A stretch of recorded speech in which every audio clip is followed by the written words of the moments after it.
Guys அனைவருக்கும் வணக்கம்.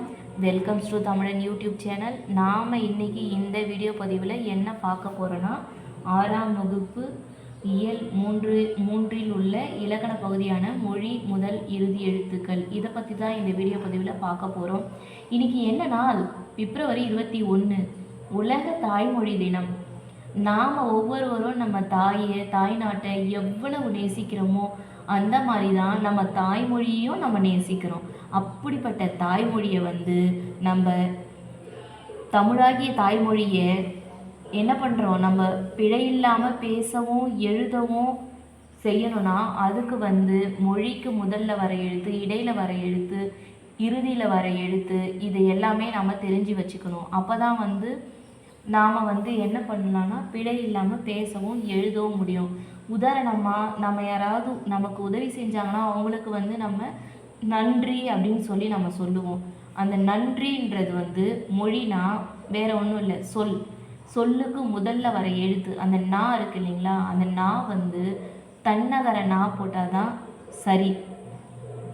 அதுக்கு மாறாக தன்னகர நாவான 3 சுழி நாவோ ரன்னகர நாவான 2 சுழி நாவோ போட்டால் அது தவறு. அப்போ நம்ம பிழை இல்லாமல் எழுதணும் பேசணும் அப்படின்னா சொல்லுக்கு முதல்ல வர எழுத்து, இறுதியில் வர எழுத்து, இடையில் வர எழுத்து, இதை எல்லாத்தையும் நாம் தெரிஞ்சுக்கணும்.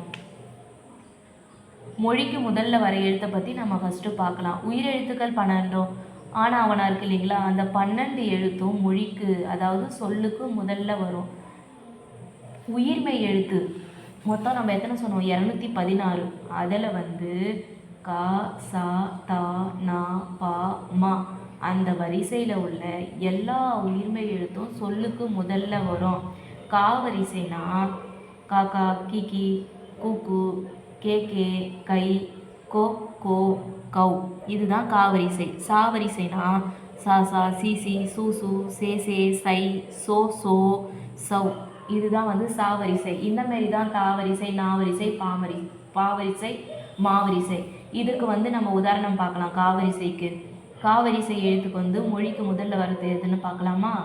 கடல், காக்கை, கிழக்கு, கீற்று, குருவி, கூந்தல், கெண்டை, கேணி, கைகள், கொக்கு, கோலம், கௌதாரி. இதில் எல்லாமே இந்த காவரிசையில் சொல்லுக்கு முதல்ல வருது. அதை போல தான் சா தா நா பா மா வரிசையில் இருக்கிற உயிர்மை எழுத்துக்களும் சொல்லுடைய முதல்ல வரும். நெக்ஸ்ட் ஞா, ஞா, யா, வா ஆகிய உயிர்மை எழுத்து சில எழுத்துக்கள் மட்டும்தான் சொல்லில் முதல்ல வரும். அதுலேயும் குறிப்பாக ஞா வரிசையில் ஞா மட்டும், ஞா அப்படின்ற ஒரு எழுத்து மட்டும்தான் சொல்லுக்கு முதல்ல வந்தது, ங்கணம் அப்படின்னு சொல்லிட்டு. இப்போ ஆனால் இந்த காலத்தில் அதை நம்ம யூஸ் பண்ணுறது கிடையாது. அங்கனம், இங்கனம், எங்கனம் அதுதான் நம்ம யூஸ் பண்ணுறோம்.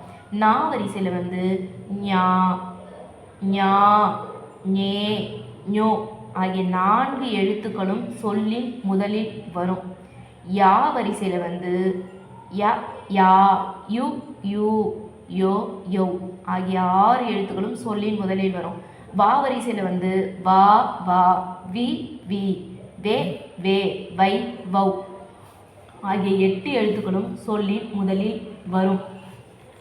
இப்போ ஞா வரிசை இருக்கு இல்லைங்களா, அதில் ஞானா நீனி மொத்தம் எத்தனை எழுத்து இருக்கும்? 12 இருக்கும் அந்த வரிசையில். அந்த 12ல் 4 எழுத்து மட்டும்தான் மொழிக்கு முதல்ல வரும். அப்போ மீதி இருக்கிற அந்த 12ல் 4 எழுத்து போனால் மீதி இருக்கிற 8 எழுத்து மொழிக்கு முதல்ல வராது. அதேமாரி யா வரிசையில் யா, யா அந்த வரிசையில் 12 எழுத்து இருக்கும். அதில் 6 எழுத்து மட்டும்தான் மொழிக்கு முதல்ல வரும். மீதம் இருக்கிற 6 எழுத்து மொழிக்கு முதல்ல வராது. அதேமாரி வா வரிசையில் வா, வா, வி, வி அந்த மாதிரி வருது இல்லைங்களா, அதில் 8 எழுத்து மட்டும்தான் மொழிக்கு முதல்ல வரும். மீதி இருக்கிற 4 எழுத்து மொழிக்கு முதல்ல வராது. அப்புறம் இன்னும் மொழிக்கு இப்போ நம்ம இதிலையே பார்த்துட்டோம். மொழிக்கு முதல்ல வர எழுத்துக்களே எது மொழிக்கு வராத எழுத்துக்கள்னும் இதிலே நம்ம பார்த்தாச்சு.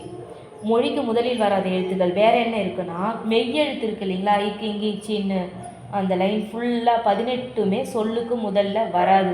அப்புறம் ஆயுத எழுத்து நம்ம போன கிளாஸ்லேயே பார்த்தோம். ஆயுத எழுத்து தனித்து இயங்காது அப்படின்னு சொல்லிட்டு அது எப்பயுமே என்ன பண்ணோம், ஒரு குறில் எழுத்தையும் அதுக்கடுத்து வல்லின உயிர்மெய் எழுத்தையும் தான் பெற்று வரும் அப்படின்னு சொல்கிறத நம்ம போன கிளாஸ்லேயே பார்த்தோம். அப்போ ஆயுத எழுத்தும் வந்து சொல்லுக்கு முதல்ல வராது. ஞா ஞா யா வா அதான் நம்ம ஏற்கனவே சொல்லிட்டோம் இல்லைங்களா. அந்த எழுத்துக்களை தவிர மற்ற எழுத்துக்கள்லாம் சொல்லுக்கு முதல்ல வராது. ஆனால் வருது, நீங்கள் யோசிக்கலாம். ஆனால் வந்து டமாரம், ரம்பம், லண்டன், பிரான்ஸ், டென்மார்க் இதெல்லாம் வருதே அப்படின்னு சொல்லி யோசிக்கலாம். இது எல்லாமே நம்ம தாய்மொழியாகிய தமிழ் இல்லை, பிற மொழி சொற்கள் தமிழில் வந்து நம்ம மொழிபெயர்ப்பு பண்ணி யூஸ் பண்ணுறோம். அதுதான்.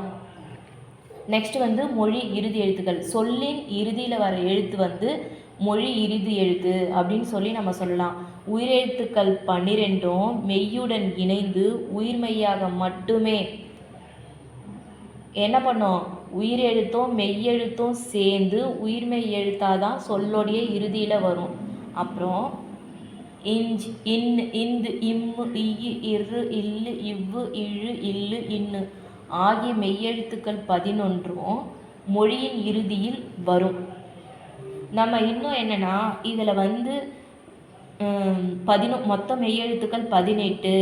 அந்த 18 எழுத்துக்களை நம்மளால் ஞாபகம் வச்சுக்க 18 எழுத்துக்களில் 11 எழுத்து என்னென்ன அப்படின்றது ஞாபகம் வச்சுக்க கஷ்டமாக இருந்தாலும் 18ல் 11 போச்சுன்னா மீதி 7 எழுத்துக்கள் அது என்னென்ன அப்படின்றத மட்டும் நம்ம ஞாபகம் வச்சுக்கினா கூட மொழி இறுதி எழுத்துக்களில் எது வரும் வராதுன்றது நமக்கு தெளிவாக புரியும். இப்போ இந்த 11 இஞ்ச், இன்னு, இந்து, இம்மு, இய்யு, இரு, இல்லு, இவ்வு, இழு, இல்லு, இன்னு இந்த மெய்யெழுத்துக்கள் 11 மட்டும்தான் மொழிக்கு இறுதியில் வரும். மொழிக்கு இறுதியில் என்ன எழுத்து வராது. சொல்லோடைய இறுதியில் உயிரெழுத்துக்கள் வந்து தனித்து வராது. ஆனால் உயிரெழுத்துக்கள் 12 இருக்கு இல்லையா, அது வந்து தனித்து வந்து என்ன பண்ணாது, சொல்லோடைய இறுதியில் வராது. ஆனால் சொல்லுக்கு முதல்ல வரும். இது எங்கே வரும்னா எதில் வரும்னு சொல்லி பார்த்தோம்னா நம்ம அளபடை அதெல்லாம் வந்து நம்ம பெரிய கிளாஸ் போகிறப்ப நம்ம விளக்கமாக நம்ம பார்க்கலாம். அளபடை எதுக்காக வரும் தெரியுங்களா, சொல்லொடி அதாச்சும் ஒரு செய்யுள் ஏற்றோம்னா அது வந்து நல்லா இன்னிசையாக இருக்கிறதுக்காக வரும். அப்படிப்பட்ட அந்த அளபடை வரும்போது மட்டும்தான் திருக்குறளில் கூட நமக்கு உரைநை செய் அப்படின்னு சொல்லி பார்ப்போம். அதில் ஈ வருது இல்லைங்களா, சொல்லுக்கு இறுதியில் அது உயிர் எழுத்து தானே. ஆனால் அது வந்து என்ன பண்ணுது, அளபடையில் மட்டும்தான் வரும். அப்புறம் ஆயுத எழுத்து சொல்லோடைய இறுதியில் வராது. வேறு என்னெல்லாம் இறுதியில் வராதுன்னா இக்கு, இங்கு, இச்சு, இட்டு, இத்து, இப்பு, இரு ஆகிய 7 மெய்யெழுத்துக்களும் சொல்லுக்கு இறுதியில் வர்றது கிடையாது. இதை பாருங்கள், நம்ம ஏற்கனவே வந்து கசட தபர வல்லினம் சொல்லி நம்ம ஒரு ப்ளோவில் பாட்டாக நம்ம படித்தோம் இல்லைங்களா. கூட என்ன சேர்த்துருக்குறாங்க, இங்கு சேர்த்துருக்காங்க. அதுதான். அப்போ வல்லின மெய்யெழுத்துக்கள் 6ம் மெல்லின எழுத்தான இங்கும் வந்து சொல்லோடைய இறுதியில் வராது. உயிர்மெய் எழுத்துக்களில் ஙா எழுத்து வரிசை சொல்லுக்கு இறுதியில் வராது. ஆனால் வந்து நம்ம கார்த்திக், ஆங்காங், சுஜித், ஜாங்கிரி, திலீப், மியூனிச் போன்ற பிறமொழி பெயரெழுத்துக்களில் மட்டும் இந்த எழுத்து வருது. நம்ம தாய்மொழியாகிய தமிழில் வந்து இந்த எழுத்துக்கள்லாம் இறுதியில் வராது. எகர வரிசைனா நா, கே, கே, சே, நே, டே, நே அது ஃபுல்லாக வருது இல்லைங்களா. அந்த 18 உயிர்மெய் எழுத்தும் சொல்லோடைய இறுதியில் வராது. அப்புறம் ஒகர வரிசை 18 இருக்கு இல்லைங்களா, அதில் நோ அப்படின்ற ஒரு உயிர்மெய் எழுத்து மட்டும் மொழிக்கு இறுதியில் தவிர பிற உயிர்மெய் எழுத்துக்கள் மொழிக்கு, அதாவது நோ அப்படின்ற அந்த ஒரு எழுத்து மட்டும்தான் சொல்லோடைய இறுதியில் வருது. மீதி எந்த எழுத்துமே மீதி இருக்கிற 17 எழுத்தும் ஒகர வரிசை மொத்தம் 18 எழுத்துக்கள் வரும் இல்லையா, அதில் நோ அப்படிங்கிற ஒரு எழுத்து மட்டும்தான் சொல்லுக்கு இறுதியில் வரும், வேறு எதுவும் வராது. நோன்றது வந்து ஓர் எழுத்து ஒரு மொழியில் நம்ம படிச்சிருப்போம். நோனா அதுக்கு பொருள் என்னென்னா துன்பம். அதுக்கப்புறம் சொல்லின் இடையில் வரும் எழுத்துக்கள் மெய்யெழுத்துக்கள் 18ம் சொல்லுக்கு இடையில தான் வரும். மெய்யெழுத்துக்கள் 18ம் எதில் வரும், சொல்லுக்கு இடையில தான் வரும். உயிர்மெய் எழுத்துக்கள் சொல்லின் இடையில் வரும். ஆயுத எழுத்து சொல்லின் இடையில் மட்டுமே வரும். ஏன்னா ஆயுத எழுத்து வந்து சொல்லுக்கு முதல்லையும் வராது, இறுதியிலையும் வராது. எங்கே வரும்? நடுவில் இடையில மட்டும்தான் வரும். அதே மாதிரி அளபெடையில் மட்டுமே உயிரெழுத்துக்கள் வந்து சொல்லுடைய இடையில வரும். இதை பற்றி நம்ம விரிவாக விளக்கமாக உயர் வகுப்பில் பார்க்கலாம். நன்றி. அனைவருக்கும்